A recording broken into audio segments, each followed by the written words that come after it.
want to do is, one, we want to, as we move forward, is talk about what is the dollar figure needed to maintain a state of good repair, and then two, whatever is left over, when you figure out that dollar figure is what's available for a capital program. And we think that we've got a program this year that's going to be robust, realistic, and responsible, working with the governor, who is very keenly aware that these projects not only provide valuable transportation assets, but they also provide a lot of important jobs, and that is what is very important for the governor right now, is making sure that Delawareans have access to jobs, access to a good transportation network. But coming in from the federal level, I actually think that Delaware is very well positioned, and so we're going to continue to borrow responsibly, maintain our network, but we're also going to have money that's left over to build some pretty exciting projects. Transit is a very important component of transportation.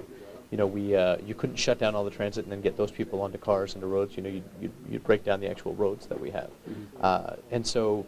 One, we want to maintain this important service. It's also an important service for people who don't necessarily have access to cars. It's important for our economy. It's important for quality of life issues. It's important from an air quality perspective. All those people aren't in cars. It is a fact that our costs have risen dramatically since 2003. They have gone up somewhat correspondingly with demand.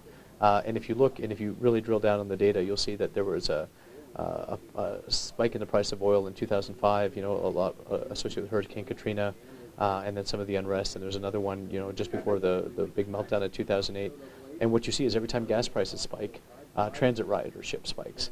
The difference this time is that the transit ridership isn't going back down. So gas prices came down a bit, back down to the $3 a gallon level, but people have actually made a shift now in some of their mode choices. So now they're actually more into taking transit. I think that the next generation of kids, if you will, that are coming along, they don't necessarily have the stigma, that of associated with riding transit that maybe previous generations have. Like it's kind of like a smart thing to do, right? As opposed to like driving in a car, which costs a lot of money. So, I think it's an important component of it, but it's one of those things of, along with on the capital side, on the operating side, if you want to do more of X, you have to do less of something else.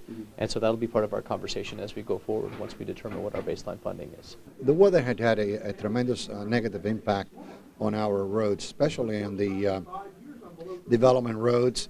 And I can tell you that the amount of money that we get to fix our development roads is really insignificant in relation to the needs that we have.